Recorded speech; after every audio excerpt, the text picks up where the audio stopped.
Hello everyone, thank you for being here. Welcome to our channel Runway with Code. So before proceeding to our new topic, I request you to all please like the videos and subscribe the channel so you don't miss any notification related to the videos. So let's start with today's topic, that is loops. So in general scenario, loops is be like you have to perform a set of statement many times, like in a repetition. Then we can say there is a loop occurs, right? Similarly, in C++ or in a programming, even in Java too. So there is a situation when we need to execute a block of code several times. Okay, several number of times means so this is can be achieved by writing yourself, right? If you can write, you can go for that, but this is not a great approach, so that's why we use loops. So these loops is like a control structures, like a control based statement. So they are there that like go to statement, continue statement, break statements. Okay, so today we discuss about the loops, and there are three types of loop are there, like for loop, while loop, and do while loop. Okay, so we started with for loop and then proceed with other loops. Okay, so for loop is like a execute a sequence of statement multiple times. Okay, execute a sequence of statement. There are a sequence statements in a, under the curly braces or in a block, so we can use these statements several number of times you want to repeat that particular statements. Okay, so firstly I show you the structure that will be there. So there is a syntax of for loop, like firstly we have to write for, that is a keyword.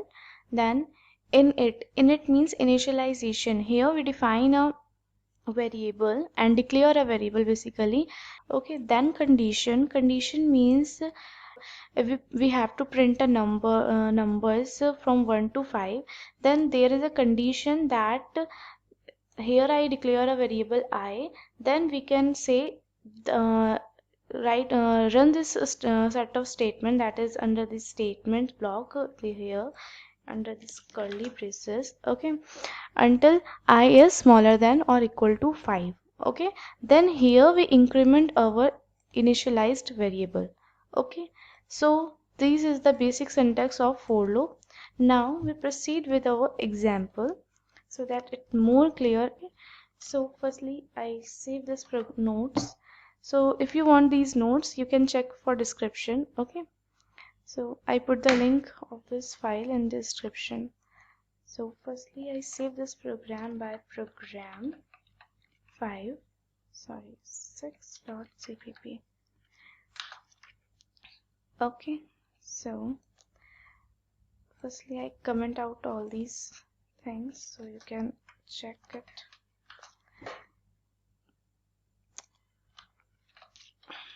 Okay, so firstly we have to include the files, include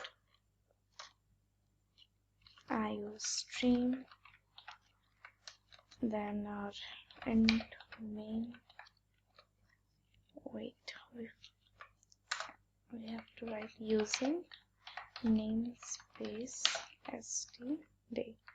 Okay, so now int main.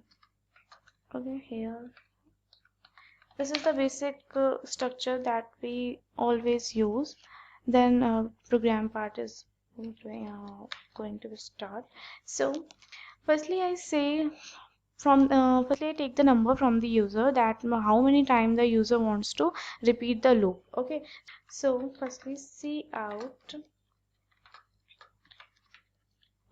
and depend on the user the number entered by the user, we can repeat the program.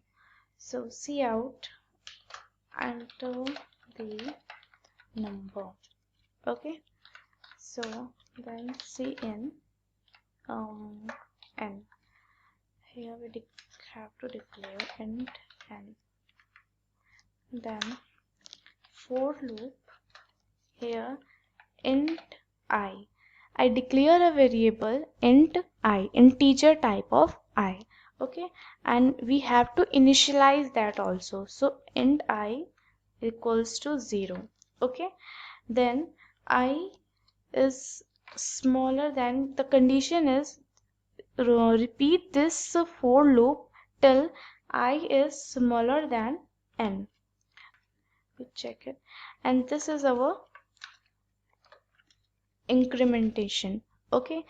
So whenever I goes to here, whenever I goes to these condition, the statement here is executed, and then our I is incremented, okay. So this I plus plus means we have to increment I plus plus, means we increment, sorry, there is no triple plus, there is only double plus. I plus plus means we have to increment the increment I by 1, okay. So remember this I plus plus mean we always increment the this I by 1, I plus plus, okay. So what we have to write here, just print a statement, we have to print a number, okay. So what we have to write here, just we say slash n, because output of this for loop is like in the vertical line. So we write slash n, then I, okay. So see what happened. So first build the program, so it take times, wait. So see, 0 error and 0 warning. Now build the program by pressing Ctrl F10. See, enter the number. So I enter just 6. See, 0, 1, 2, 3, 4 and 5. Okay, it print the number from 0 to 5 because we initialize our I from 0, and the condition is, see, the condition here is what? I is smaller than n, means I is these for loop is occur till I is smaller than 6, okay. So that's why if we write here equal to 2, okay, then see what happened. And basically we want to from 1 now, so we can write 1 here. So again run the build the program, then run. So now run the program.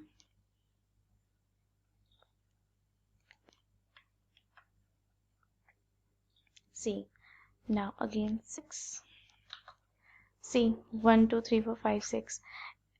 Okay, so it prints the number from 1 to 6. That is how a for loop will occur. Okay, so this is all about for loop. So you can take this notes from the description link. Okay, so thank you for the day, and please like the video and subscribe the channel. Upcoming video I will going to make a video on a website using HTML and CSS and basic JavaScript. Okay, so if you want to know that, so kindly please subscribe the channel so you can check out. Okay, so thank you for the day. Thank you so much.